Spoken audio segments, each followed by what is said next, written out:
ಎಲ್ಲರಿಗೂ ನಮಸ್ಕಾರ. Asia net ಸುವರ್ಣ ನ್ಯೂಸ್ಗೆ ಸ್ವಾಗತ. ನಾನು ಪದ್ಮಶ್ರೀ ಭಟ್.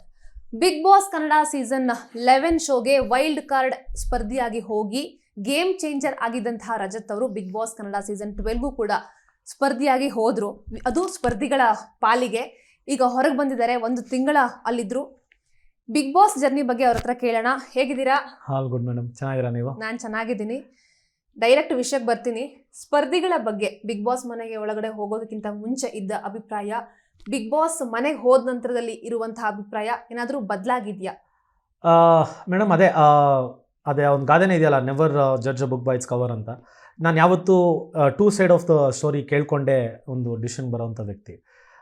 ನನಗೆ ಆಚೆ ಕಡೆ ಏನಿತ್ತು ಅದೆಲ್ಲ ನಾನು ಸೈಡ್ಗೆ ಇಟ್ಬಿಟ್ಟು ಒಳಗೆ ಹೋಗಿ ನೋಡಿದ್ಮೇಲೆ ಆಚೆ ಕಡೆ ಓಡ್ತಿರೋದೇ ಕರೆಕ್ಟು ಅನ್ನಿಸ್ತು. ಯಾಕಂದರೆ ಅಲ್ಲಿ ಕೆಲವರು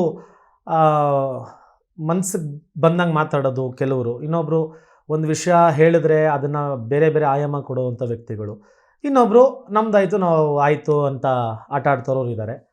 ಸೊ ಎಲ್ಲ ಥರ ನೋಡಿದ್ರು, ಮಜಾ ಆಯಿತು ಅಷ್ಟೇ.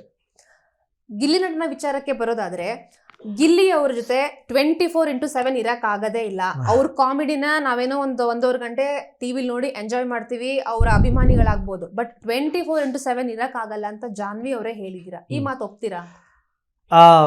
ಅದು ಒಂದು ಪಕ್ಷ ನಿಜಾನೇ ಮೇಡಮ್. ಇವಾಗ ನಂದು ಒಂದು ವೈಬ್ ಎಂತಕ್ಕೆ ಮ್ಯಾಚ್ ಆಗಿತ್ತು ಅಂತ ನಾನು 24 ಗಂಟೆ ಮಜಾ ಮಾಡ್ಕೊಂಡಿರೋವಂಥ ವ್ಯಕ್ತಿ. ಬಟ್ ಆದರೆ ಅಷ್ಟು ತೀರಾ ಇರಿಟೇಟ್ ನಾನು ಮಾಡಲ್ಲ. ಆದರೆ ಗಿಲ್ಲಿ ಕ್ಯಾರೆಕ್ಟ್ರೇ ಅದು. ಅವನು ಜೋವೆಲ್ ಆಗಿರ್ತಾನೆ, ನಗಾಡಿಸ್ತಾನೆ, ಮಾತಾಡ್ತಾನೆ ಅನ್ನೋದು ಇದ್ದಾಗ ಅದು ಒಂದು ಪಕ್ಷ ಅವ್ರಿಗೂ ತೊಗೊಬೋದು. ಅಂದರೆ ಗಿಲ್ಲಿಗೆ ಆಪೋಸಿಟ್ ಆಗಿದ್ರೆ ಸಾಯಿಸ್ದ ಅವನು, ಆಯಿತಾ? ಆ ಥರ ಏನು ಮಾಡೋಕ್ಕಾಗುತ್ತೆ? ಅವನು ಅದ್ರ ಜೊತೆಗಿದ್ದಾಗ ನಮ್ಮನ್ನ ಬಿಟ್ಬಿಟ್ಟು ಬೇರೆಯವ್ರನ್ನ ರೇಗಿಸ್ತಾನೆ, ಅದು ನಾವು ತಗೊಂತೀವಿ. ಅದು ನಮ್ಮ ಆಪೋಸಿಟ್ ಆಗ್ಬಿಟ್ರೆ ರೇಗಿಸ್ತಾ ಕೂತಿದ್ರೆ ಅದು ಎಷ್ಟೊಂದು ತೊಗೊಳಕ್ಕಾಗುತ್ತೆ. ಸೊ ಅದಾಗಿರೋದು ನಿಜ. ನನಗೂ ಸ್ಟಾರ್ಟಿಂಗ್ ವೀಕಲ್ಲಿ ಹೋಗಿದ ತಕ್ಷಣ ನಾವು ಒಂದು ವರ್ಷ ಎಲ್ಲೋ ಆಚೆ ಇದ್ದವರು ಸಡನ್ನಾಗಿ ಮನೆ ಒಳಗೆ ಹೋಗ್ತೀವಿ. ಅದು ಕಿಟ ಅಂದಾಗ ನನಗೂ ಇರಿಟೇಷನ್ ಅನ್ನೋದು ಆಯಿತು. ಆವಾಗ ಬೈದು ಜಗಳಾಡಿರೋದು ಉಂಟು. ಅದಾದಮೇಲೆ ನಮ್ಮದು ಒಂದು ವೈಬ್ ಮ್ಯಾಚ್ ಆಗೋಯ್ತು, ಜೊತೆಗಿದ್ವಿ, ತುಂಬ ಮಜಾ ಮಾಡಿದ್ದೀವಿ. 24 ಗಂಟೆ ಕಷ್ಟನೇ ಮೇಡಮ್ ಆಪೋಸಿಟ್ ಆಗಿರೋದು. ಗಿಲ್ಲಿ ಅವ್ರ ಜೊತೆ ನೀವು ಸಪೋರ್ಟ್ ಮಾಡ್ಕೊಂಡಿದ್ರಿ, ಅವರ ಕಾಮಿಡಿಗಳಿಗೆ ಸಿಕ್ಕಾಪಟ್ಟೆ ನಕ್ಕಿದ್ದು ನೀವೇ, ನಾನು ನೋಡಿದ ಪ್ರಕಾರ. ಈಗ ಆಡಿಯನ್ಸ್ ಕೂಡ ಅದೇ ಹೇಳ್ತಾ ಇದ್ದಾರೆ, ರಜತ್ ಅವ್ರು ಹೊರಗಡೆ ಬಂದ್ಬಿಟ್ರು, ರಜತ್ ಅವ್ರು ಅಲ್ಲೇ ಇರಬೇಕಾಗಿತ್ತು, ಗಿಲ್ಲಿ ಮತ್ತೆ ರಜತ್ ಅವರ ಕಾಂಬಿನೇಷನ್ ತುಂಬಾ ಚೆನ್ನಾಗಿತ್ತು ಅಂತ ಹೇಳ್ತಾ ಇದ್ದಾರೆ. ಹೌದು, ಅದೊಂಥರ ವೈಬ್ ಮ್ಯಾಚ್ ಆಯಿತು. ಆಮೇಲೆ ಅವನು ಮಂಡ್ಯದವನೇ, ನಮ್ಮ ಊರ ಪಕ್ಕದೂರೇ ಅವನದು. ಸೊ ಅದು ಹೆಂಗಾಗೋಯ್ತು ಅಂದರೆ, ಈ ಹೋಗ್ಲಾ ಬಾರ್ಲಾ, ಈ ಒಂದು ಸಾಂಗ್ ಇದೆಯಲ್ಲ ಡ್ರಾಮಾಲಿ, ತುಂಡೈ ಕ್ಲಾಸ್ ಆವಾಸ. ಸೊ ಆ ಥರ ನಾನು ಅವನು ಒಂಥರ ಮ್ಯಾಚ್ ಆಗೋದ್ವಿ. ಆ ಭಾಷೆ ಆಗಿರಲಿ, ಆ ನಂಟಾಗಿರಲಿ, ಅದೆಲ್ಲಿಂದನೋ ಬಂದಿದ್ದಕ್ಕೆ ಆ ಥರ ಒಂದು ವೈಬ್ ಕ್ರಿಯೇಟ್ ಆಗಿ ತುಂಬ ಕ್ಲೋಸ್ನೆಸ್ ಆಗೋಯ್ತು. ನಾನು ಹಂಗೆ ಮಾತಾಡೋದು, ಅವನು ಹಂಗೆ ಮಾತಾಡೋದು. ಸೊ ಆ ಕಾರಣಕ್ಕೆ ನಾವು ಜೊತೆಗಿದ್ದು ತುಂಬ ಅದು ಪ್ಯೂರ್ ಫ್ರೆಂಡ್ಶಿಪ್ ಮೇಡಮ್. ಇದರಲ್ಲಿ ಹಿಂದೆ ಏನೋ ಮನಸ್ಸಲ್ಲಿ ಇಟ್ಕೊಂಡು ಆಡಿದಂತೂ ಇಲ್ಲ. ನನಗೆ ಇಷ್ಟ ಆಯಿತು, ನಾನು ಜೊತೆಗಿದ್ದೆ. ಗಿಲ್ಲಿ ಅವರು ಒಂದು ಮಾತನ್ನ ಹೇಳ್ತಾರೆ ನಿಮ್ಮ ಮುಂದೆ, ರಿಷಾ ಹೋದ್ಮೇಲೆ ಯಾರು ಸಿಕ್ಕಿರ್ಲಿಲ್ಲ, ಇವಾಗ ಚೈತ್ರ ಸಿಕ್ಕಿದ್ರು, ಇವಾಗ ಬಿಡಲ್ಲ, ಮನೆ ಕಿಲಕಿಲ ಅಂತ ಇರ್ಬೇಕು, ನನಗೆ ಸೈಲೆಂಟ್ ಆಗಿದ್ರೆಲ್ಲ ಆಗದೇ ಇಲ್ಲ ಅಂತ. ಅಂದ್ರೆ ಅವ್ರು ಯಾರನ್ನಾರು ಒಬ್ಬನು ಹುಡುಕ್ತಾ ಇರ್ತಾರ ಅಂತ. ಈಗ ಧ್ರುವಂತ್ ಹೇಳುವಂತೆ ಅವರು ಒಂಥರ ತಿಗಣೆ ತರ ಹುಡುಕ್ತಾ ಇರ್ತಾರೆ, ಯಾರಿಗಾರು ಮಾತಾಡಕ್ಕೆ ಅವ್ರಿಗೆ ಕಂಟೆಂಟ್ ಬೇಕು, ಯಾರಾದ್ರೂ ಬೇಕು ಅಂತ. ಕಂಟೆಂಟ್ ಅಲ್ಲ ಅದು ನಾನು ಹೇಳಿದ್ನಲ್ಲ, ಅವನು ವಿಷಯಕ್ಕೆ ಆಪೋಸಿಟ್ ಹೋಗಿ ತಗಲಾಕೊಂಡ್ರು ಅಂದ್ರೆ ಇದೇ ಮಾಡೋದು. ಅವನು ನೋಡ್ತಾ ಇರ್ತಾನೆ, ಈ ಥರ ಈಸಿಯಾಗಿ ಯಾರು ಕೀ ಕೊಟ್ರೆ ಕಿಟ್ಟಾರು ಅಂತ ಇವಳು ಕಿರಿಸ್ತಾಳೆ ಚೈತ್ರ. ಸೊ ಅದು ನಾನು ಮಜಾ ಮಾಡಿದ್ದುಂಟು, ಸಿಕ್ಕಾಬಿಟ್ಟೆ ಫನ್ ಇತ್ತದು. ಏನು ರೋದನೆ ಕೊಟ್ಟ ಅವಳಿಗೆ ಅಂತ ಮಾತಾಡೋನು ತಿರುಗಿ ಡೋರ್ ಹಾಕೊಂಡ್ಬಿಡೋನು, ಮಾತಾಡೋನು ತಿರುಗಿ ಡೋರ್ ಹಾಕೊಂಡ್ಬಿಡೋನು. ಅದೊಂಥರ ಮಜಾ ಇತ್ತು. ಬಟ್ ಅದ್ರ ಆಪೋಸಿಟ್ ಇರೋರಿಗೆ ಅದು ತೊಗೊಳಕ್ಕಾಗಲ್ವಲ್ಲ, ಅದು ಇರಿಟೇಷನ್ ಆಗುತ್ತೆ. ತಿಗಣೆನೆ. ನಿಮ್ಮ ಧೈರ್ಯವನ್ನ ಮೆಚ್ಚಬೇಕು. ಯಾಕಂದ್ರೆ ಗಿಲ್ಲಿ ನಟನಿಗೆ ಒಂದಷ್ಟು ಅಭಿಮಾನಿಗಳು ಇದ್ದಾರೆ ಅನ್ನೋದು ನಿಮಗೆ ಮೊದಲೇ ಗೊತ್ತಿದ್ದು ನೀವು ಒಳಗಡೆ ಹೋದ ನಂತರದಲ್ಲೂ ಅವರ ವಿರುದ್ಧವಾಗಿ ಒಂದಷ್ಟು ಮಾತಾಡ್ತೀರಾ, ಇರಿಟೇಟ್ ಅಂತ ಹೇಳ್ತೀರಾ, ಆಮೇಲೆ ಫಿನಾಲೆವರೆಗೂ ನಾನು ಇರ್ತೀನಿ ಅದೆಲ್ಲ ಮಾತಾಡ್ತೀರಾ, ಸವಾಲ್ ಹಾಕ್ತೀರಾ. ಅಂದ್ರೆ ಹೊರಗಡೆ ಅಭಿಮಾನಿಗಳು ಅವ್ರು ಏನೇ ಮಾಡಿದ್ರು ಸರಿ ಅಂತ ಅನ್ಕೊಂಡ್ಬಿಡ್ತಾರೆ ಕೆಲವೊಮ್ಮೆ. ಅವರು ಅಂತಲ್ಲ, ಬೇರೆ ಯಾವುದೇ ಒಂದು ಸ್ಪರ್ಧಿ ಫೇವ್ರೇಟ್ ಅಂತ ಅಂದಾಗ ಅವ್ರ ಪರವಾಗಿ ನಾವು ಮಾತಾಡ್ಬೇಕು, ಉಳಿದವರು ಕೂಡ ಹಾಗಾಗ್ಬಿಡುತ್ತೆ. ಬಟ್ ನೀವು ಅದನ್ನ ಮೀರಿ ರಜತ್ ಆಗಿ ಆಟ ಆಡಿದ್ರಿ ಮೇಡಮ್. ಇದನ್ನು ನಾನು ಓಪನ್ ಆಗಿ ಹೇಳಬೇಕು ಅಂದರೆ, ಗಿಲ್ಲಿ PR ಯಾರೋ ಇದ್ದಾನೆ ಮೇಡಮ್, ಅವನ ಹೆಸರು ನನಗೆ ಗೊತ್ತಿಲ್ಲ, ಅವ್ನು ಯಾರು ಅಂತ ತಿಳ್ಕೊತೀನಿ. ಬಟ್ ಆದರೆ ಅವನು ಗಿಲ್ಲಿ PR, ಗಿಲ್ಲಿಗೆ ಹೆಂಗೆ ತಂದೆ ತಾಯಿ ಫ್ಯಾಮಿಲಿ ಎಲ್ಲ ಇರುತ್ತೋ ಅದೇ ಥರ ಪ್ರತಿಯೊಬ್ಬ ಕಂಟೆಸ್ಟೆಂಟ್ಸ್ಗೂ ಒಂದು ಫ್ಯಾಮಿಲಿ ಅನ್ನೋದಿರುತ್ತೆ, ತಂದೆ ತಾಯಿ ಅನ್ನೋದಿರುತ್ತೆ. ಈ 3rd ಕ್ಲಾಸ್ ಲೆವೆಲ್ಗೆ ಇಳಿದ್ಬಿಟ್ಟು ಕಮೆಂಟ್ ಹಾಕ್ಸೋದು, ಈ 3rd ಕ್ಲಾಸ್ ಲೆವೆಲ್ಗೆ ಇಳಿದ್ಬಿಟ್ಟು ಮಾತಾಡ್ಸೋದು ತಪ್ಪು. ಯಾಕಂದರೆ ಅದು ಏನಾಗುತ್ತೆ ಅಂದರೆ, ಈ ನನ್ನ ಮಗನಿಗೆ ಎಫೆಕ್ಟ್ ಆಗಲ್ಲ. ಅದು ಗಿಲ್ಲಿ ಫ್ಯಾನ್ಸ್ ಇಂಥವ್ರು ಅನ್ಕೊತಾರೆ. ಗಿಲ್ಲಿ ಫ್ಯಾನ್ಸ್ ಈ ಥರ ಮಾತಾಡ್ತಾರ, ಇಷ್ಟು ಅಸಹ್ಯಕ್ಕೆ ಮಾತಾಡ್ತಾರ, ಇಷ್ಟು ಕೆಳಗೆ ಇಳಿದು ಮಾತಾಡ್ತಾರ ಅಂತ ಗಿಲ್ಲಿ ಫ್ಯಾನ್ಸಿಗೆ ಬರುತ್ತದ್ದು. ಈ ಕಿತ್ತೋದವನಿಗೆ ಅವ್ನು ದುಡ್ಡು ಬೇಯಿಸ್ಕೊಬೇಕು, ಅವ್ನು ಬೆಳೆ ಬೇಯಿಸ್ಕೊಬೇಕು ಅಂತ Gilli P R okay, but ಕರೆಕ್ಟಾಗಿ ಮಾಡು ಕೆಲಸನ. ಇವಾಗ ಅವ್ನು ಯಾರೋ ಗಿಲ್ಲಿ ಪಿ ಆರ್ ನನ್ನ ಮುಂದೆ ಬಂದು ಮಾತಾಡೋದು ತಾಕದವ್ನಿಗೈತಾ? ಅದಿಲ್ಲ. ಹಂಗಿದ್ದಾಗ ಅಫಿಷಿಯಲ್ ಆಗಿ ಮಾಡಿರಿ, ನಿಮ್ಮ ಕೆಲಸನ ಸ್ಟ್ಯಾಂಡರ್ಡ್ ಆಗಿ ಮಾಡಿ. ಬೇರೆ ಫ್ಯಾಮಿಲಿಯವ್ರಿಗೂ ಟಾರ್ಗೆಟ್ ಮಾಡೋದು, ಬೇರೆ ಅಪ್ಪಂದಿರ ಬಗ್ಗೆ ಮಾತಾಡೋದು, ಅಮ್ಮಂದಿರ ಬಗ್ಗೆ ಮಾತಾಡೋದು, ಅವ್ನು ನನ್ನ ಮುಂದೆ ಬಂದು ಮಾತಾಡೋದು ನನಗೇನು ಮಾಡಬೇಕು ಅಂತ ಅವ್ನಿಗೆ ಗೊತ್ತು. ಹಂಗಿಲ್ದಿರೋವಾಗ ಸ್ಟ್ಯಾಂಡರ್ಡ್ ಆಗಿ ಮಾಡಿರಿ ಪಿ ಆರ್ ಕೆಲಸ. ನಿಮ್ಗೇನು ಅಷ್ಟೇ ದುಡ್ಡು ಕೊಡೋದು, ಅವ್ರೂ ನಿಯತ್ತಾಗಿ ಮಾಡಿರಿ ಕೆಲಸ. ಈ ಚೀಪ್ ಲೆವೆಲ್ಗೆ ಇಳಿದು ಮಾಡಬೇಡ್ರಿ, ಅದು ಗಿಲ್ಲಿಗೆ ಎಫೆಕ್ಟ್ ಆಗೋದು, ನಿಮ್ಗಲ್ಲ. ಈ ಹಿಂದಿನ ಸೀಸನ್ಗಳಲ್ಲೂ ಕೂಡ ಈ ಪಿ ಆರ್ ಅನ್ನೋದಿದೆಯಲ್ಲ ನೆಕ್ಸ್ಟ್ ಲೆವೆಲ್ ವರ್ಕ್ ಮಾಡಿದೆ. ಹಂಗೆ ಹೇಳಕ್ ಹೋದ್ರೆ ಈ ಸೀಸನ್ ಸ್ವಲ್ಪ ಕಡಿಮೆ ಅಂತ ಹೇಳ್ಬೋದು. ನೀವು ಈ ಹಿಂದಿನ ಸೀಸನ್ಗಳನ್ನ ತೆಗೆದು ನೋಡಿದ್ರೆ, ಸಂಗೀತ ಇರ್ಬೋದು, ಕಾರ್ತಿಕ್ ಅವರ ಸೀಸನ್ ನೋಡಿದ್ರೆ ನೆಕ್ಸ್ಟ್ ಲೆವೆಲ್ ಕಮೆಂಟ್ಸ್ಗಳು, ಪ್ರತಿಯೊಬ್ಬರ ಕ್ಯಾರೆಕ್ಟರ್ಗಳ ಬಗ್ಗೆ ಮಾತಾಡೋದು, ಅವರ ಕುಟುಂಬದ ಬಗ್ಗೆ ಹೋಗೋದು, ಯಾಕೆ ಈ ಮಟ್ಟಕ್ಕೆ ಅಂತ, ಆ ರೇಂಜಿನ ಒಂದು ಜಿದ್ದಿ ಯಾಕೆ ಅಂತ. ಅದು ಸ್ಟಾರ್ಟ್ ಆಗೋದೇ ಇವರಿಂದ ಮೇಡಮ್, ಪಿ ಆರ್ಗಳಿಂದ. ಅದೇನಾಗುತ್ತೆ ಅಂದಾಗ ನಾನು ಟು ಬಿ ವೆರಿ ಫ್ರ್ಯಾಂಕ್, ನಾನಂತೂ ಯಾವ ಪಿ ಆರ್ಗೂ ಕೊಟ್ಟಿಲ್ಲ. ಅಂದರೆ ನಂದು 10th ಸೀಸರು ಒಬ್ಬರು ಒಪ್ಕೊಂಡಿದ್ರು, ಅವ್ರ ಹೆಸರು ನಾನು ಮಾಡ್ತೋದೆ ಪಾಪ, ಐಮ್ ಸಾರಿ. ಅವರು ನನ್ನ ಪಿ ಆರ್ ಬಂದು 10th ಸೀಸನ್ಗೆ ತುಂಬ ಡಿಗ್ನಿಫೈಡ್ ಆಗಿ ಮಾಡಿ, ಆ್ಯಕ್ಚುಲಿ ಅವ್ರು ಅಷ್ಟು ಮಾಡಿಲ್ಲ ಅಂತಲೂ ಆಚೆ ನನಗೆಲ್ಲರೂ ಟಾಕ್ಸ್ ಬಂದರು. ಅವ್ರದ್ದು ಇನ್ನೂ ಪೇಮೆಂಟು ಕ್ಲಿಯರ್ ಆಗಿಲ್ಲ, ನಂದು ಅವ್ರದ್ದು, ಯಾಕಂದರೆ ಇನ್ನೂ ಮಾತುಕತೆ ವಿವಾದಲ್ಲೇ ಇತ್ತು ಅಂತ. ಈ 11th ಸೀಸನ್ ಅಂತೂ ನಾನು ಯಾರಿಗೂ ಪಿ ಆರ್ಗೆ ಕೊಡಲಿಲ್ಲ. ನಮ್ಮ ಹುಡುಗಂಗೆ ಕೊಟ್ಬಿಟ್ಟು ಹೋಗಿದ್ದೆ, ಏನಿದ್ರು ನೀಟಾಗಿ ಹ್ಯಾಂಡಲ್ ಮಾಡು, ಬೇರೆ ಏನು ಮಾಡಬೇಡ ಅಂತ. ಪಿ ಆರ್ ಕೊಡದೆ ನೀನು ಕೆಲಸ ಮಾಡೋದು ಬೇರೆ, ಪಿ ಆರ್ಗಳು ಕೊಟ್ಬಿಟ್ಟು ಒಂದು ನರಿನ ತಗೊಂಬಂದು ನೀನು ಸಿಂಹ ಅಂತ ತೋರಿಸಿದ್ರೆ ತಪ್ಪಾಗುತ್ತೆ. ತುಂಬ ಜನ ಅದನ್ನು ಮಾಡ್ತಾ ಇದ್ದಾರೆ, ಅದನ್ನು ಮಾಡಬಾರ್ದು. ಇವಾಗ ಧ್ರುವಂತದ್ದು ಏನೇನು ಟೋಸ್ಟ್ ಇದು ಆಮೇಲೆ ರಕ್ಷಿತನ್ಗೆ ಹೆಂಗೆ ಎಲ್ಲ ಮಾತಾಡ್ತಾ ಇದ್ದಾರೆ, ಎಲ್ಲರೂ ಅದಂಗೆ ಮಾಡಬಾರ್ದು. ನಿಮ್ಮ ಪಿ ಆರ್ಗಳ ಕೆಲಸ ನೀವು ಮಾಡಿರಿ, ತೊಂದರೆ ಇಲ್ಲ. ಬಟ್ ಆದರೆ ಪಾಪ ಗಿಲ್ಲಿ ಅವ್ನ ಪಾಡಿಗೆ ಅವ್ನು ನಿಯತ್ತಾಗಿ ಒಳಗೆ ಅವ್ನ ಪಾಡಿಗೆ ಅವ್ನು ಆಡ್ತಾ ಇರೋ ಆಟನ ಪಿ ಆರ್ಗಳು ಕೆಡಿಸ್ತಾವ್ರೆ. ಕೆಟ್ಟದಾಗ ಕಮೆಂಟ್ ಹಾಕ್ಸೋದು, ಕೆಟ್ಟದಾಗ ಮಾತಾಡೋದು, ಆ ಥರ ಇದ್ದಾಗ ಅದು ಗಿಲ್ಲಿಗೆ ಡೈರೆಕ್ಟಾಗಿ ಎಫೆಕ್ಟ್ ಆಗ್ತಾ ಇದೆ, ಬೇರೆ ಯಾರಿಗೂ ಆಗ್ತಾ ಇಲ್ಲ. ಅದನ್ನು ಮಾಡಬಾರ್ದು ಅಂತ ನಾನು ವಿಶ್ ಮಾಡ್ತಾ ಇದ್ದೀನಿ ಅಷ್ಟೇ. ಈಗ ಧ್ರುವಂತ್ ವಿಚಾರವನ್ನ ನೀವಲ್ಲ ಬಿಗ್ ಬಾಸ್ ಮನೇಲಿ ಇದ್ದಾಗ ಅಪೋಸ್ ಮಾಡಿದ್ರಿ, ಧ್ರುವಂತ್ ಆಟ ಅಥವಾ ಅವರ ಒಂದು ವಿಚಾರಧಾರೆ ಇರ್ಬೋದು, ಅವರ ವೇ ಆಫ್ ಥಿಂಕಿಂಗ್ ಇರ್ಬೋದು, ಧ್ರುವಂತ್ ಡ್ಯಾನ್ಸ್ ಮಾಡ್ತಿರೋದು ಅಥವಾ ಧ್ರುವಂತ್ ಬಿಹೇವ್ ಮಾಡ್ತಿರೋದು, ಆ ಆಂಗರು ಅದೆಲ್ಲ ತುಂಬಾ ಟ್ರೋಲ್ ಆಗ್ತಿದೆ ಹೊರಗಡೆ. ಏನ್ ಆಗ್ತಿದೆ ಅಂತ ಅಲ್ಲಿ ಒಳಗಡೆ ಅವ್ರ ಮೈಂಡ್ ಅಲ್ಲಿ ಏನು ಓಡ್ತಾ ಇದೆ? ಮೇಡಮ್, ಫಸ್ಟ್ ಆಫ್ ಆಲ್ ನಾನು ಧ್ರುವಂತ್ ಬಗ್ಗೆ ಮಾತಾಡೋದಿಲ್ಲ. ಆಮೇಲೆ ನಾನು ಇಲ್ಲಿ ಮಾತಾಡ್ಬಿಟ್ಟೆ ಅಂದರೆ ಆಮೇಲೆ ತಿರ್ಗಾ ನನಗೆ ಏನೋ ನನ್ನಿಂದೆ ಬಿದ್ದಿದ್ದಾರೆ ಅಂತ ಆಚೆ ಬಂದಮೇಲೆ ಅವ್ನು ಮಾತಾಡ್ತಾನೆ. ಅವ್ನ ಸವಾಸ ನನಗೆ ಬೇಡವೇ ಬೇಡ, ನನಗೆ ಆಚೆನೂ ಒಂದು ಪರಿಚಯ. ಬಟ್ ಈ ಥರ ಒಂದು ಮೆಂಟಾಲಿಟಿ ಇರಬಾರ್ದು. ನೀನು ಜೋಕ್ ಮಾಡು, ಫನ್ ಮಾಡು. ಜೋಕ್ ಮಾಡಿದಾಗ ಬೇರೆಯವ್ರು ನಗ್ಬೇಕೆ ಹೊರತು ಬೇರೆಯವ್ರು ಕೋಪ ಬರಬಾರ್ದು. ಅವ್ನು ಮಾಡೋದು ಕೋಪ ಬರೋಂಗೆ ಆಗೋದು. ಅಂದ್ರೆ ನಿಮ್ಮ ಜೊತೆ ವಾಗ್ವಾದ ಆಗುವಾಗ್ಲೂ ಅವ್ರು ಡ್ಯಾನ್ಸ್ ಮಾಡ್ತಾ ಇದ್ರು, ಆಮೇಲೆ ಅವ್ರ ಎಕ್ಸ್ಪ್ರೆಷನ್ ಗಳೆಲ್ಲ, ಜೆಸ್ಚರ್ಸ್ ಎಲ್ಲ ತುಂಬಾ ಚೇಂಜ್ ಇರ್ತಾ ಇತ್ತು. ಅಂದ್ರೆ ಈ ತರ ಧ್ರುವಂತನ ನಾವು ಹೊರಗಡೆ ನೋಡಿರ್ಲಿಲ್ಲ. ಹೌದು, ಈ ಥರ ಧ್ರುವಂತ ನಾನು ಹೊರಗಡೆ ನೋಡಿದ್ದೆ, ಅದಕ್ಕೆ ಅವನ ಹತ್ರ ದೂರ ಇದ್ದಿದ್ದು ನಾನು. ನನಗೊಂದು ಆಗೋದೇ ಇಲ್ಲ. ಅವ್ನು ಹೇಳ್ತಾನೆ ನನಗೆ ಹಳೆ ಆಚೆನೂ ಪರಿಚಯ ಅಂತ, ಆಚೆ ಪರಿಚಯ. ಬಟ್ ಈ ಥರ ಎಲ್ಲ ಮಾತಾಡಿದಾಗ ನಾನು ಸ್ವಲ್ಪ ದೂರ ಇದ್ಬಿಡ್ತೀನಿ ಇದೆಲ್ಲದ್ರಿಂದನೂ. ಇದನ್ನೆಲ್ಲ ಮಾಡಬಾರ್ದು. ಅವನು ಏನು ಕೊಂತವನೆ ಅವನ ಪ್ರಕಾರ ಇದು ಜೋಕು, ಅದು ಜೋಕ್ ಅಲ್ಲ. ಸೊ ಅದು ನಾವು ಅವ್ನಿಗೆ ಹೇಳಿ ಅರ್ಥ ಮಾಡ್ಸೋಕೆ ಒಂದು ಚಿಕ್ಕ ಹುಡುಗನೂ ಅಲ್ಲ. ಸೊ ನಮ್ಗೆ ಅದು ಬೇಡವಲ್ಲ. ಹೌದು. ರಕ್ಷಿತಾ ಶೆಟ್ಟಿ ಅವರು ನಿಮಗೆ ಕ್ಯೂಟಿ ಪೈ ಅಂತ ಕರೆದ್ಬಿಟ್ರು, ಅದ್ರ ಬಗ್ಗೆ ಏನು ಅನಿಸ್ತು? ನಾನು ನೆನ್ನೆ ನಮ್ಮ ಅಮ್ಮನ ಹತ್ರ ಮಾತಾಡ್ತಾ ಇದ್ದೆ, ನನಗೊಂದು ತಂಗಿ ಕೊಡಬೇಕಾಗಿತ್ತಲ್ಲ, ಯಾಕೆ ಹಿಂಗೆ ಮಾಡಿಬಿಟ್ಟೆ ಅಂತ. ನಮ್ಮ ಅಮ್ಮ ಹೇಳಿದ್ರು, ಲವ್ ನಿನ್ನೆ ತಡ್ಕೊಳಕ್ಕಾಗಲ್ಲ, ಇನ್ನೊಂದು ತಂಗಿ ಬೇರೆ. ನಾನು ಆ ತಂಗಿ ಭಾವನೆ ಅಂತ ತುಂಬಿಸಿದ್ದು ಹುಡುಗಿ. ಅದು ತುಂಬಾ ಅವಳು ನೋಡಿದ ತಕ್ಷಣ ತುಂಬಾ ಪ್ರೀತಿ, ಅದೇನೋ ಗೊತ್ತಿಲ್ಲದಿರೋ ಒಂದು ಬಾಂಧವ್ಯ ಅನ್ನೋದು ಕ್ರಿಯೇಟ್ ಆಯಿತು. I really miss Har a lot. ನಾನಲ್ಲ ಆ್ಯಕ್ಚುಲಿ ಕ್ಯೂಟಿ ಪೈ, ಅವಳು ಕ್ಯೂಟಿ ಪೈ. ಬಟ್ ಆದರೆ ಕೋಪ ಬಂದರೆ ಮನುಷ್ಯಲಲ್ಲ, ಅದೊಂದು ಪ್ರಾಬ್ಲಮ್ಮು. ಬಾಯಿಗೆ ಬಂದಿದ್ದು ಮಾತಾಡ್ಬಿಡ್ತಾಳೆ, ಕೋಪ ಮಾಡ್ಕೊಂಡ್ಬಿಡ್ತಾಳೆ ಬೇಗ. ಸೊ ಕಾವ್ಯನ ಸ್ಪಂದನ ಸೈಡ್ಗಿಟ್ಟು ಆಡ್ರೆ ಒಳ್ಳೇದಾಗತ್ತೆ ಅವಳಿಗೆ. ಈಗ ಕಾವ್ಯ ಸ್ಪಂದನ ಅವ್ರು ಕಂಡ್ರೆ ಅವ್ರಿಗೆ ಆಗೋದಿಲ್ಲ, ಯಾರು ನಾಮಿನೇಟ್ ಮಾಡ್ತಾರೋ ಅವ್ರನ್ನ ಟಾರ್ಗೆಟ್ ಮಾಡ್ತಾರೆ. ಈಗ ನೀವು ನೋಡಿದ್ರಿ ಸೀಕ್ರೆಟ್ ರೂಮ್ನಲ್ಲಿ ಇದ್ದಾಗೆಲ್ಲ ಹೇಗೆ ಆಟ ಆಡಿದ್ರು, ಯಾವ ರೀತಿ ಸೈಡ್ ಲೈನ್ ಮಾಡಿದ್ರು. ಆಮೇಲೆ ಅದು ಯಾವುದು ಗಲೀಜ್ ಮಾಡಬೇಕು ಮನೆ ಅಂತ ಬಂದಾಗ ರಾಶಿಕಾ ಅವರ ಒಂದು ಪೋಚ್ ಮೇಕಪ್ ಕಿಟ್ನ ತಗೊಂಡು ಎಸ್ದಿರೋದು. ಅಂದ್ರೆ ಗಲೀಜ್ ಮಾಡಬೇಕು ಮನೇನ, ನಾನು ಅದನ್ನು ಒಪ್ಪುತ್ತೀನಿ. ಬಟ್ ಬೇರೆಯವರ ಬಟ್ಟೆಗಳು, ಆ ಮೇಕಪ್ ಸೆಟ್ ಅದೆಲ್ಲ ಮಾಡೋ ಅವಶ್ಯಕತೆ ಇರಲಿಲ್ಲ ಅಂತ ನಂಗೆ ಅನಿಸ್ತು. ಧ್ರುವಂತ್ ಎಲ್ಲೋ ಒಂದ್ ಕಡೆ ಅವ್ರು ಲಿಮಿಟಲ್ಲಿ ಮಾಡಿದ್ದಾರೆ, ಬಟ್ ರಕ್ಷಿತಾ ಅವ್ರದ್ದು ಹಂಗೆ ಅನಿಸ್ತು. ಇಲ್ಲ, ಆ್ಯಕ್ಚುಲಿ ರಕ್ಷಿತಾ ನಾನು ಹೇಳಿದ್ನಲ್ಲ, ಕೋಪ ಬಂದರೆ ಅವಳು ಮನುಷ್ಯಲಲ್ಲ. ಅದೇನೋ ಜಿದ್ದಿಡ್ಕೊಂಡ್ಬಿಟ್ಟಿದ್ದಾಳೆ ಸ್ಪಂದನ ಮೇಲೆ, ಕಾವ್ಯನ ಮೇಲೆ. ಅದು ಆಗಬಾರ್ದಾಗಿತ್ತು, ಯಾಕಂದರೆ ಅದು ಅವಳಿಗೆ ಎಫೆಕ್ಟ್ ಆಗ್ತಾ ಇದೆ, ಅವಳಿಗೆ ಆಟಕ್ಕೆ, ಅವಳ ಗೇಮ್ಗೆ. ಇವಳು ಮಾಡಿದ್ದಕ್ಕೆ ಧ್ರುವಂತ ಒಳ್ಳೆ ಮಾಡ್ಬಿಟ್ಟ. ಆ್ಯಕ್ಚುಲಿ ಇಲ್ಲ, ಅದು ನಿಜನೇ ಅಲ್ಲ, ಅದು ಫ್ಯಾಕ್ಟ್ ನನಗೆ ಗೊತ್ತಲ್ವ. ಸೊ ಇವಳು ಮಾಡಿದ ಕೆಲಸಕ್ಕೆ ಅವ್ನು ಒಳ್ಳೆ ಥರ ಕಾಣಿಸ್ದ. ಸೊ ಇವಳು ಅವರಿಬ್ಬರನ್ನು ಬದಿಗಿಟ್ಟು ಆಡೋಕ್ಕೆ ಸ್ಟಾರ್ಟ್ ಮಾಡಿದ್ರೆ ಇನ್ನು ಮುಂದೆ ಆದರೂ ಒಳ್ಳೇದಾಗುತ್ತೆ ಅನ್ಸುತ್ತೆ. ಯಾಕಂದರೆ ಅವಳಿಗೆ ಈ ಗಿಲ್ಲಿ ವಿಷಯ, ಕಾವ್ಯ ವಿಷಯ, ಇಲ್ಲ ಸ್ಪಂದನ ವಿಷಯ ಅದೇ ಎಫೆಕ್ಟ್ ಆಗ್ತಾ ಇಲ್ಲ. ಅದೇನಾಗುತ್ತೆ ಅಂದಾಗ ಪ್ರತಿ ಸತಿ ರಕ್ಷಿತಾ ಅಂತ ಇವರಿಬ್ಬರು ಟಾರ್ಗೆಟ್ ಮಾಡಿದಾಗ ಅವಳಿಗೂ ಎಲ್ಲೋ ಅನಿಸುತ್ತೆ, ಹೌದಪ್ಪ ನನ್ನ ಇವರಿಬ್ಬರು ಮಾಡ್ತಾರೆ, ನನಗೆ ಇವರಿಬ್ಬರು ಇಷ್ಟ ಇಲ್ಲ ಅನ್ನೋದು ಅವಳ ಮೈಂಡೆಲ್ಲ ಕೂತ್ಕೊಂಡ್ಬಿಟ್ಟಿದೆ. ಅದು ತೀರಾ ಅತಿ ಆಗ್ತಾ ಇದೆ, ಅದು ಆಗಬಾರ್ದು ಅಂತ ನಾನು ಕೇಳ್ಕೊತಾ ಇದ್ದೆ. ಧ್ರುವಂತ್ ಅವರು ರಕ್ಷಿತಾ ಅವರ ಪ್ಲಾನ್ ಹೇಗಿದೆ ಅನ್ನೋದನ್ನ ಹೇಳಿದ್ರು ಬಿಗ್ ಬಾಸ್ ಮನೇಲಿ. ಅಂದ್ರೆ ಕಾವ್ಯನ ಹಿಂದೆ ಸರಿಸಬೇಕು, ಗಿಲ್ಲಿ ವಿಚಾರದಲ್ಲೂ ಅಷ್ಟೇ. ಈಗ ಗಿಲ್ಲಿನೇ ಅಪೋಸಿಟ್ ಆತಂದ್ರೆ ಬಿಡಲ್ಲ ರಕ್ಷಿತಾ ಅಂತ. ಅದನ್ನ ಆಡಿಯನ್ಸ್ ತುಂಬಾ ಇಷ್ಟಪಟ್ಟಿದ್ದಾರೆ. ಧ್ರುವಂತ್ ನಿಜವಾಗ್ಲೂ ರಕ್ಷಿತಾ ಅವರ ಮುಖವಾಡನ್ನ ತೆರೆದಿಟ್ರು ಅಂತ ಹೇಳಿದ್ದಾರೆ. ಇದನ್ನ ಒಪ್ಪುತ್ತೀರಾ ನೀವು?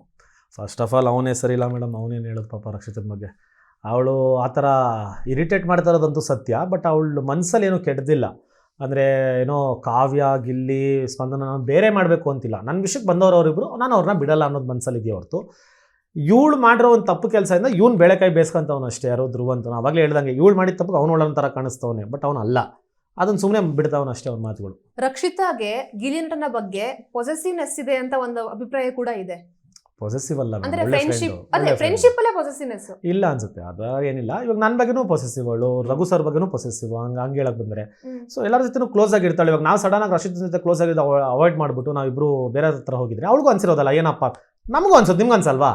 ಸೊ ಅದು ಹಂಗಿದ್ದಾಗ ನಾರ್ಮಲ್, ಅದು ಒಂದು ಹ್ಯೂಮನ್ ಕ್ಯಾರೆಕ್ಟರ್ ಹೊರತು ಅದೇನು ಪರ್ಸನಲಿ ಅಷ್ಟು ತೊಗೊಬಾರ್ದು ಅನ್ಸುತ್ತೆ ನನಗೆ. ಈಗ ಮಾಳು ಮತ್ತೆ ಸೂರಜ್ ಮಧ್ಯೆ ಯಾರನ್ನ ಸೆಲೆಕ್ಟ್ ಮಾಡ್ತೀರಾ ಅಂತ ನೀವೇ ಒಂದು ಕ್ವಶನ್ ಹೇಳಿದಾಗ ಜನ ತುಂಬಾ ಇಷ್ಟಪಟ್ರು. ಅಂದ್ರೆ ರಕ್ಷಿತಾ ತಲೆಯಲ್ಲಿ ಏನ್ ಓಡ್ತಿದೆ ಅನ್ನೋದು ಜನರಿಗೂ ಗೊತ್ತಾಯ್ತು.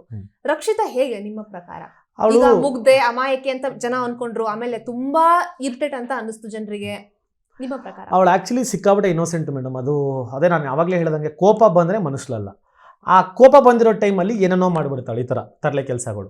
ಕಿತಾಪತಿ ಅಂದರೆ ಕಿತಾಪತಿ ಹೆಂಗ್ಸವಳು, ಏನು ಮಾಡ್ತೀರಾ ಅಷ್ಟೇ. ಅದು ಪಾಪ ಅವಳೇನೋ ಬೇಕು ಅಂತ ಮಾಡೋದಲ್ಲ, ಅದು ಕೋಪ ಬಂದಾಗ ಮಾಡಿದ್ದಾಳೆ. ಅಶ್ವಿನಿ ಗೌಡ ಅವ್ರ ಜೊತೆ ನಿಮ್ಮ ಫ್ರೆಂಡ್ಶಿಪ್ಪೇ ಆಗ್ಲಿಲ್ಲ ಆರಂಭದಿಂದ ಕೊನೆವರೆಗೂ. ಏನ್ ಮಿಸ್ಟೇಕ್ ಆಗ್ತಿದೆ, ಅಲ್ಲಿ ಏನ್ ಆಗ್ತಿದೆ? ಅಂಡ್ ಅಶ್ವಿನಿ ಅವರಂತೂ ಮೊದಲ ವಾರಗಳಿಗೆ ಕಂಪೇರ್ ಮಾಡಿದ್ರೆ ತುಂಬಾ ಸೈಲೆಂಟ್ ಆಗಿದ್ದಾರೆ.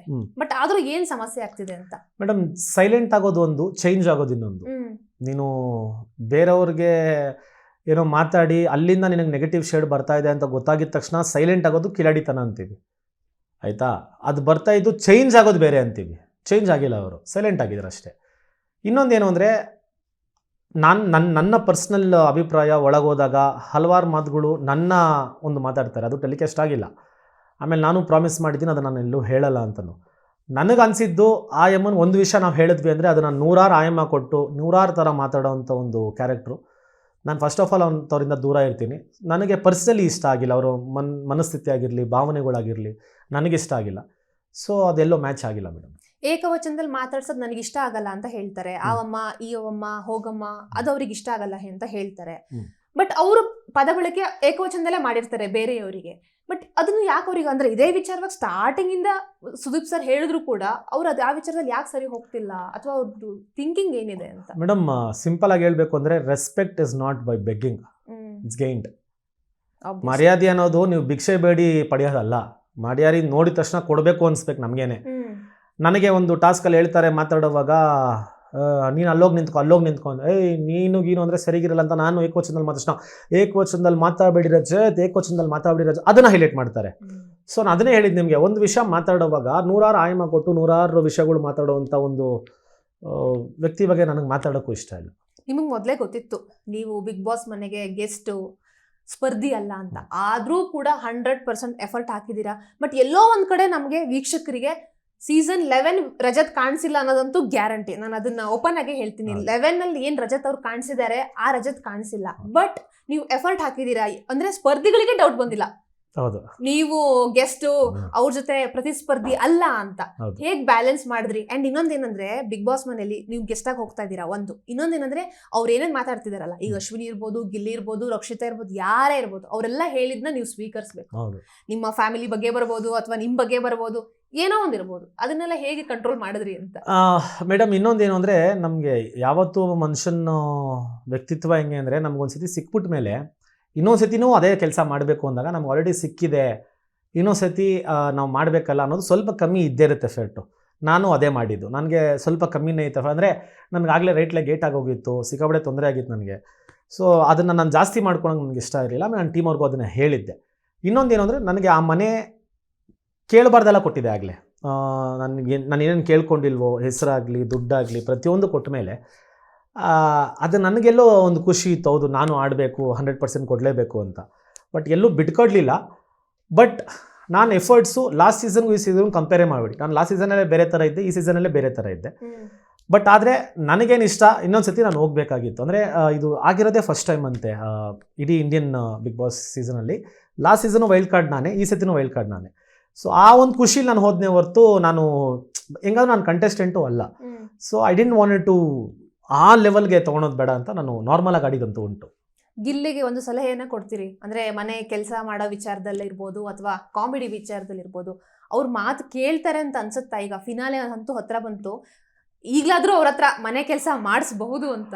ಕೇಳಲ್ಲ ಅವ್ನ ಮಾತು. ಕಾವ್ಯ ಕ್ಯಾಪ್ಟನ್ ಆಗಿರೋರು ಕೇಳ್ತಾನೆ, ಹೆಸರು ಬರಬಾರ್ದು, ಅವಳಿಗೂ ಒಂದು ಕೆಟ್ಟ ಹೆಸರು ಬರಬಾರ್ದು, ನೆಕ್ಸ್ಟ್ ಟೈಮ್ ತೀರ ಸೇಮ್ ಆಗ್ಬಿಡ್ತಾನೆ ಅನ್ಸುತ್ತೆ ನನಗೆ. ಅಂದ್ರೆ ಬಿಗ್ ಬಾಸ್ ಮನೆಯವರೇ ಹೇಳುವಂಗೆ ಕಾವ್ಯನ ಭಾವನೆಗಳಿಗೆ ಮಾತ್ರ ಬೆಲೆ ಇದೆ, ಬೇರೆಯವ್ರ ಭಾವನೆಗಳಿಗೆ ಬೆಲೆನೇ ಕೊಡಲ್ಲ ಅಂತ ಹೇಳ್ತಾರೆ. ಅದು ಉಂಟು, ಆಗಿದ್ದು ಉಂಟು, ನಾನು ನೋಡಿದ್ದೀನಿ. ಅಂದ್ರೆ ಯಾಕೆ ಹಾಗೆ ಅಂತ? ಅಂದ್ರೆ ಗಿಲ್ಲಿ ಪರ್ಸ್ಪೆಕ್ಟಿವ್ ಅದು ಅವನೇ ಆನ್ಸರ್ ಮಾಡಬೇಕು ಮೇಡಮ್. ನನಗೆ ನೋಡಿದಾಗಲೂ ಅದೇ ಅನಿಸಿದೆ. ಅಂದರೆ ಕಾವ್ಯಂಗೆ ರೆಸ್ಪೆಕ್ಟ್ ಕೊಡ್ತಾನೆ, ಬೇರೆಯವ್ರಿಗೆ ಅಷ್ಟಕ್ಕಷ್ಟೇ ಅನ್ಸೋದು ನನಗೆ ಅನಿಸುತ್ತೆ. ಯಾಕಂದರೆ ಅವಳು ಹರ್ಟ್ ಆದರೆ ಬೇಜಾರಾಗುತ್ತೆ ಅವನಿಗೆ, ಬೇರೆಯವ್ರು ನೀಟಾಗಿ ಹರ್ಟ್ ಮಾಡ್ತಾನೆ, ಅದು ಕಾಣಿಸಿದೆ. ಬಟ್ ಅದು ಅವ್ನ ಪರ್ಸ್ನಲ್ ಥಾಟ್ ಇರ್ಬೋದು. ಇವಾಗ ನಾನು ಅದ್ರ ಬಗ್ಗೆ ಕಮೆಂಟು ಮಾಡೋಕ್ಕಾಗಲ್ಲ, ಅವ್ನು ಮಾಡ್ತಾ ಇರೋದು ಅದು ಅವ್ನ ಇಷ್ಟ. ಇನ್ನೊಂದೇನಂದ್ರೆ, ಈಗ ಕಾವ್ಯ ವಿಚಾರ ಬಂದಾಗ ಕಾವ್ಯ ನಾಮಿನೇಟ್ ಮಾಡ್ತಾರೆ, ಪದೇ ಪದೇ ಗಿಲ್ಲಿಗೆ ಹೇಳ್ತಾರೆ ನಿನ್ನ ಕಾಮಿಡಿ ಲಿಮಿಟ್ ಮೀರ್ತಿದೆ, ನನ್ನ ವಿಷಯಕ್ಕೆ ಬರಬೇಡ ಅಂತ ಕಾವ್ಯ ಅವರು ಹೇಳ್ತಾರೆ. ಆದ್ರೆ ಗಿಲ್ಲಿ ಮಾತ್ರ ಇದುವರೆಗೂ ಕಾವ್ಯನ್ ಅಪೋಸಿಟ್ ಹೋಗೇ ಇಲ್ಲ, ಕಾವ್ಯನ್ ಎಲ್ಲೂ ಬಿಟ್ಕೊಟ್ಟಿಲ್ಲ. ಜನ ಕೂಡ ಇದನ್ನ ಇಷ್ಟಪಡ್ತಿರೋದು. ಅದಕ್ಕೆ ಅವನ ಕಿಲಾಡಿ ಅಂತ ಹೇಳೋದು. ಸಿಂಪಲ್ ಆನ್ಸರ್, ನನಗೆ ಗೊತ್ತಿರುತ್ತೆ ಅಷ್ಟೇ. ಗೊತ್ತಾಯ್ತು. ನಿಮ್ಮ ಪ್ರಕಾರ ಫಿನಾಲಲ್ಲಿ ಯಾರು ಇರ್ತಾರೆ? ಈಗ ನೀವು ಆಲ್ರೆಡಿ ಹೊರಗೆ ಬಂದಿದ್ದೀರಾ, ಈಗ ಮತ್ತೆ ಗೇಮ್ ಚೇಂಜ್ ಆಗ್ಬೋದು, ಈಗ ಅವ್ರವರಲ್ಲೇ ಆಟ ಶುರುವಾಗುತ್ತೆ. ಯಾರು ಫಿನಾಲೆಗೆ ಬರ್ತಾರೆ? ನನ್ನ ಪ್ರಕಾರ ಫಿನಾಲೆಗೆ ಬರ್ತಾರೆ ಅನ್ನೋದು ಗೊತ್ತಿಲ್ಲ, ಬರಬೇಕು ಅಂತ ಇರೋದು ರಘು ಸರ್, ಗಿಲ್ಲಿ, ರಕ್ಷಿತಾ, ಕಾವ್ಯ, ಧನುಷ್.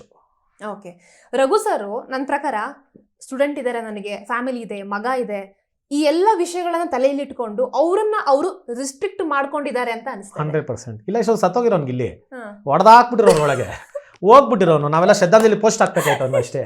ಹೊಡೆದಾಕ್ಬಿಟ್ಟು ಅವ್ರು ಹೇಳೋರು, ರಘು ಸರ್ ಹೇಳೋರೆ, ನನಗೆ ರಘು ಸರ್ ಹೇಳೋರೆ, ರಜತ್ ನಾನು ಏನಾದ್ರು ಆಚೆ ಕಾಲಿಟ್ಟೆ ಅಂದ್ರೆ ಅದು ಈ ನನ್ನ ಮಗನಿಂದ ಆಯ್ತು ಅಂದ್ರೆ ಹೆಂಗಾದ್ರೂ ಟೀಮ್ ಬರೋಕ್ 1 ನಿಮಿಷ ಆಗುತ್ತೆ ಒಳಗಡೆ, ಅಷ್ಟಾದ್ರಿ ಒಂದು ಕಾಳು ಮೂಳೆನೋ ಇಲ್ಲ ಬೆನ್ ಮೂಳೆನೋ ಪಕ್ಕಾ ಫ್ರಾಕ್ಚರ್ ಮಾಡ್ಬಿಡ್ತೀನಿ. ನಾನು ಹೋಗೋದೋಯ್ತೀನಿ, ಇವನ್ನ ಕರ್ಕೊಂಡು ಹೋಯ್ತೀನಿ, ಟೈಟಲ್ ಮಾತ್ರ ಹೊಡೆಯಕ್ ಬಿಡಲ್ಲ ಅಂತ. ರಘು ಸರ್ ಮನೆ ಕರಿತಾ ಇದಾರೆ ಗಿಲ್ಲಿ ಅವ್ರನ್ನ, ಬರಲ್ಲ. ಅದೆಷ್ಟೋ ಕಾಮಿಡಿ ಎಲ್ಲ ಮಾಡಿದೀವಿ ನಾವು. ರಘು ಸರ್ ಒಂದು ಹೋಟ್ಲ್ ಓಪನ್ ಮಾಡಬೇಕು ಅಂತಿದ್ದಾರೆ ಮೈಸೂರಲ್ಲಿ, ಅಲ್ಲಿ ಓಪನಿಂಗ್ ಕರಿತೀನಿ ಬಾರೋ ಅಂದ್ರೆ ನಾನು ಬಂದ್ಬಿಡ್ತೀನ, ನಿನಗೆ ಏನಾದ್ರು ಓಪನಿಂಗ್ ಬೇಕಾ ಆನ್ಲೈನಲ್ಲಿ ವಿಡಿಯೋ ಕಾಲ್ ಮಾಡು, ಅಲ್ಲಿಂದ ಟೇಪ್ ಕಟ್ ಮಾಡ್ತೀನಿ, ನಿನ್ನ ಹತ್ರ ಮಾತ್ರ ನಾನು ಬರಲ್ಲ ಅಂತ. ಗಿಲ್ಲಿ ಅವ್ರಿಗೆ ಯಾವ ವಿಷಯದಲ್ಲಿ ಭಯ ಇದೆ ಆಕ್ಚುಲಿ? ಅದೇ ಈ ತರ ಅವ್ನು ಗೊತ್ತು, ಈ ತರ ಹೆವಿ ರೇಗಿಸ್ತಾ ಇದೀನಿ ರಘು ಸರ್ನ ಅಂತ. ಆಮೇಲೆ ರಘು ಸರ್ ಎಲ್ಲರಿಗೂ ಐತೆ ಅಂತ ಗೊತ್ತು, ಅದನ್ನ ಮ್ಯಾನೇಜ್ ಮಾಡ್ತಾ ಅವನೇ. ರಘು ಸರ್ ಪೇಷನ್ಸ್ ನ ಮೆಚ್ಚಬೇಕು, ಸಿಕ್ಕಾಬಟ್ಟೆ ಪಾಪ. ಅವರ ಪರ್ಸನಾಲಿಟಿ, ಅವರ ಆಂಗರ್ ಇಶ್ಯೂಸ್ ಅದನ್ನೆಲ್ಲ ಸಹಿಸ್ಕೊಂಡಿರೋದಿದೆಯಲ್ಲ. ಈಗ ಗಿಲ್ಲಿ ಅವ್ರನ್ನ ನೀವು ಇಷ್ಟು ದಿನ ನೋಡಿದ ಪ್ರಕಾರ, ಈಗ ನೀವೇ ಹೇಳಿದ್ರಿ 24/7 ಮ್ಯಾನೇಜ್ ಮಾಡೋದು ತುಂಬಾ ಕಷ್ಟ ಅಂತ. ಹೇಗಿತ್ತು ಆಕ್ಚುಲಿ? ತುಂಬಾ ಇರಿಟೇಟ್ ಆಗ್ತಾ ಇತ್ತು? ನನ್ನ ಜೊತೆ ಖುಷಿ ಆಗಿತ್ತು ಮೇಡಮ್, ಯಾಕಂದ್ರೆ ನಾನು ಅವ್ನ ಜೊತೆನೇ ಇರ್ತಿದ್ದೆ, ನಾನು ಹಂಗೆ. ಬಟ್ ನಾನು ಅವ್ನ ಲೆವೆಲ್ಗೆ ಇರಿಟೇಟ್ ಮಾಡಲ್ಲ, ಬಟ್ ನಾನು ಫನ್ ಹೋಗಿ ಮಜಾ ಮಾಡ್ಕೊಂಡಿರೋಂಥ ವ್ಯಕ್ತಿ. ನನಗೆ ಖುಷಿ ಇತ್ತು, ನಾನು ಒಂದೇ ವೈಬು, ಒಂದೇ ಮ್ಯಾಚ್ ಆಯಿತು. ಬಟ್ ಆಪೋಸಿಟ್ ಅವ್ರು ಹೆಂಗೆ ಆಗುತ್ತಾ ಇರ್ತಾರೆ ಅಂತ ಅವ್ರ ಸ್ಥಾನದಲ್ಲಿ ನಿಂತ್ಕೊಂಡ್ರೆ ಗೊತ್ತಾಗೋದು, ಹಂಗಿದಾಗ ಬೇಜಾರಾಗುತ್ತೆ. ಬಟ್ ನನ್ನ ಜೊತೆ ಖುಷಿ ಆಗಿತ್ತು. ನೀವು ಗಿಲ್ಲಿ ಅವ್ರ ಜೊತೆಗಿದ್ರೇನೆ ಬೇರೆಯವ್ರಿಗೆ ಸಮಸ್ಯೆ, ಹೌದು, ಅದನ್ನೇ ತುಂಬಾ ಪಾಯಿಂಟ್ ಔಟ್ ಮಾಡ್ತಾರೆ. ನಾನು ನಾಮಿನೇಟ್ ಮಾಡಿದ ಪ್ರತಿ ಸಲ ಅದೇ, ಗಿಲ್ಲಿ ಜೊತೆ ಇದ್ದೀರಾ, ಗಿಲ್ಲಿ ಇನ್ಯಾರ ಜೊತೆ ಇರಬೇಕು? ಇವಾಗ ನನಗೊಬ್ಬರ ಇಷ್ಟ ಆಗ್ತಾರೆ, ಅವ್ರ ಜೊತೆ ಇರೋದು ಬಿಟ್ಟು ಇಷ್ಟ ಆಗದಿರೋ ಜೊತೆ ಇರೋಕ್ಕಾಗತ್ತಾ? ಇವಾಗ ಅಶ್ವಿನಿ ಅವ್ರ ಜೊತೆ ಹೋಗಿ ನಾನು ಕೂತ್ಕೊಂಡ್ರೆ ಹೆಂಗಿರ್ತಿತ್ತು? ಅದು ಇವ್ರಿಗೆ ಅರ್ಥನೇ ಆಗಲ್ಲ, ಇನ್ನೇನ್ ಮಾಡ್ತೀರಾ? ಅವ್ರು ಅದೇ ಇಟ್ಕೊಂಡು ಸೆಂಟೆನ್ಸ್ ಕಂಟಿನ್ಯೂ ಆಗಲ್ಲ ಅನ್ಸುತ್ತೆ ಮಾತಾಡೋ. ಮಕ ಕೊಟ್ಟು ಮಾತಾಡಲ್ವಲ್ಲ, ಇನ್ನೆಲ್ಲಿಂದ ಮಾತಾಡಕ್ಕಾಗುತ್ತೆ? ಸೊ ಇವ್ರಿಗೆ ಅರ್ಥ ಆಗಲ್ಲ ಅದು. ಬಟ್ ಐ ಡೋಂಟ್ ನೋ, ಅವ್ರವ್ರ ಅಭಿಪ್ರಾಯ ಅವ್ರವ್ರಿಗೆ ಅಲ್ವಾ. ಹೊರಗಡೆ ನನಗೆ ಇಷ್ಟು ಜನ ಇಷ್ಟಪಡ್ತಾ ಇದ್ದಾರೆ, ನನ್ನ ಬಗ್ಗೆ ಇಷ್ಟು ಜನ ಮಾತಾಡ್ತಿದ್ದಾರೆ ಅನ್ನೋದು ಗಿಲ್ಲಿ ಅವರಿಗೆ ಏನಾದ್ರೂ ಸ್ವಲ್ಪನಾದ್ರೂ ಸುಳಿವಿಲ್ಲ? ಸುಳಿವಿಲ್ಲ. ಅಂದ್ರೆ ಗಿಲ್ಲಿ ಮಾತಾಡಿದ್ರು ಅಂತ ಅಂದಾಗ ವೀಕೆಂಡ್ ಎಪಿಸೋಡ್ ನಲ್ಲಿ ಚಪ್ಪಾಳೆಗಳು ಶುರು, ಅಲ್ಲಿಗೆ ಮಾತ್ರ ನಮ್ಗೆ ಗೊತ್ತಾಗೋದು. ಅದು ಗೊತ್ತಾಗತ್ತಾ? ಹಿಂಗ್ ಮಾತಾಡಿದ್ರೆ ಹಿಡ್ದಾಕ್ಬಿಡ್ತಾನೆ, ನೀಟಾಗಿ ಹಿಡ್ದಾಕ್ಬಿಡ್ತಾನೆ, ಅವೆಲ್ಲ. ಓಕೆ, ಅದೆಲ್ಲ ಗೊತ್ತಾಗತ್ತೆ ನಮ್ಗೆ. ಓಕೆ, ಯಾವ ವಿಷಯ ಅವ್ರಿಗೆ ತುಂಬಾ ಮೈನಸ್ ಆಗತ್ತೆ ಅಂತ ಅನ್ಸುತ್ತೆ ನಿಮ್ಗೆ? ಮೇಡಮ್ ನಾನು ಅಂದ್ರೆ ಟ್ರೋಫಿ ಬಿಟ್ಟು ಹಾಕ್ಬಿಡಿ, ಓವರ್ ಆಗಿ ಅಂದ್ರೆ ಈ ವಿಷಯವನ್ನ ಪರ್ಸನಲ್ ಲೈಫ್ ಅಲ್ಲ, ಅಂದ್ರೆ ಓವರ್ ಆಗಿ ಬಿಗ್ ಬಾಸ್ ಮನೆಯಲ್ಲಿ ಯಾವ ವಿಷಯವನ್ನ ತಿದ್ಕೋಬೇಕು ಅಂತ. ಈಗ ಕೆಲಸ ಒಂದ್ ಮಾಡ್ಬೇಕು. ನಾನೇ ಸೋಂಬೇರಿ ಅಂದ್ರೆ ನನಗಿಂತ ಸೋಂಬೇರಿ ಅವನು. ಅಯ್ಯೋ ದೇವ್ರೆ, ನಾನಾದ್ರೂ ಒಂದೊಂದು ಪಕ್ಷ ಕೆಲಸ ಮಾಡ್ಬಿಡ್ತೀನಿ, ಯಾರನ್ನ ಬೈದ್ರೆ ನನಗೆ. ಈಗ ನನ್ನ ಮಗ ಬೈದ್ರು ಕೆಲಸ ಮಾಡಲ್ಲ, ಹೇಳಿದ್ರು ಕೆಲಸ ಮಾಡಲ್ಲ. ಬಟ್ ಜನಕ್ಕೆ ಹೆಂಗೆ ಇಷ್ಟ ಆಗ್ತೀವಿ, ಏನಾಗ್ತೀವಿ ಅಂತ ನೋಡಿ ಕಲಿಬೇಕಾಗಿರೋದು ಗಿಲ್ಲಿಯಿಂದ. ಯಾಕಂದರೆ ಅಕಸ್ಮಾತ್ ಗಿಲ್ಲಿ ಏನಾದರೂ ಈ ಸರಿ ಟ್ರೋಫಿ ಹೊಡೆದ ಅಂದರೆ, ಬಿಗ್ ಬಾಸ್ ಮನೇಲಿ ಒಂದು ಕೆಲಸ ಮಾಡಿದೆ, ಒಂದು ಫಿಸಿಕಲ್ ಟಾಸ್ಕ್ ಆಡಿದೆ, ಕಪ್ ಹೊಡೆಯೋ ಏಕೈಕ ವ್ಯಕ್ತಿ ಗಿಲ್ಲಿ ಹೊಡೆದ್ರೆ ಆಯಿತಾ. ಸೊ ನಾವು ಜನರನ್ನ ಹೇಗೆ ಮೆಚ್ಚಿಸ್ತೀವಿ, ಹೇಗೆ ಇಷ್ಟಪಡ್ತೀವಿ ಅನ್ನೋದೇ ಒಂದು ಕ್ವಶನ್ ಮಾರ್ಕ್ ಅಲ್ವಾ. ಹೌದೌದು. ಸೊ ಅದೊಂದು ನೀವು ಫ್ಯಾಕ್ಟ್ ತುಂಬಾ ಅಷ್ಟೇ. ಪುಷ್ ಮಾಡಿದ್ರಿ, ಫಿಸಿಕಲ್ ಟಾಸ್ಕ್ ಆಡ್ಲಿ ಗಿಲ್ಲಿ ಜೊತೆಗೆ ಧನುಷ್ ಅವ್ರ ಅಪೋಸಿಟ್ ಆಗಿರ್ಲಿ ಅಂತ. ಹೌದು. ಆದ್ರೂ ಒಪ್ಲಿಲ್ಲ. 4 ವಾರ ಇದೆ, ನಾನ್ ಬಿಡ್ತೀನಾ ಅವ್ನು ಅಂತ. ನನಗೇನು ಸ್ವಾಭಿಮಾನ ಆಯ್ತಾ, ನಾನು ಆಡಲ್ಲ ಅಂತ ಅವನು. ಅದೇ ಮಜಾ ಅನ್ಸುತ್ತೆ, ಏನ್ ಮಾಡಕ್ಕಾಗತ್ತೆ. ಓಕೆ, ಕೊನೆಯದಾಗಿ ವೀಕ್ಷಕರಿಗೆ ಏನ್ ಹೇಳ್ತೀರಾ? ಮತ್ತೆ ನಾವು ರಜತ್ ಅವ್ರನ್ನ ತೆರೆ ಮೇಲೆ ಯಾವಾಗ ನೋಡಬಹುದು? ಅತಿ ಶೀಘ್ರದಲ್ಲಿ ಒಂದು ಅನೌನ್ಸ್ಮೆಂಟ್ ಮಾಡ್ತೀನಿ ನಾನು. ಅದು ಬಿಟ್ಟರೆ ಇಷ್ಟು ಪ್ರೀತಿ, ಇಷ್ಟು ಅಭಿಮಾನ ಕೊಟ್ಟು ನನ್ನ ಜೊತೆ ನಿಂತ್ಕೊಂಡಿದ್ದಕ್ಕೆ ಎಲ್ಲರಿಗೂ ಥ್ಯಾಂಕ್ ಯು ಸೋ ಮಚ್ ಅಂತ ಹೇಳ್ದೆ. And thank you so much for you also madam. Nice meeting you. Thank you so much. ಒಳ್ಳೇದಾಗ್ಲಿ. Thank you. ಸಾಕಷ್ಟು ಕನಸುಗಳನ್ನ ಇಟ್ಕೊಂಡಿದ್ದೀರಾ, ಅದೆಲ್ಲ ಈಡೇರ್ಲಿ ಅಂತ ನಾನು ಹಾರೈಸ್ತೀನಿ. Thank you madam. Thank you.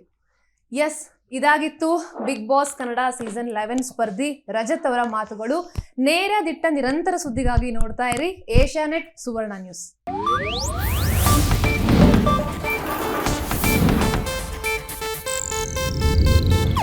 ಇದು ಏಷ್ಯಾನೆಟ್ ನ್ಯೂಸ್ ನೆಟ್ವರ್ಕ್ ಪ್ರಸ್ತುತಿ.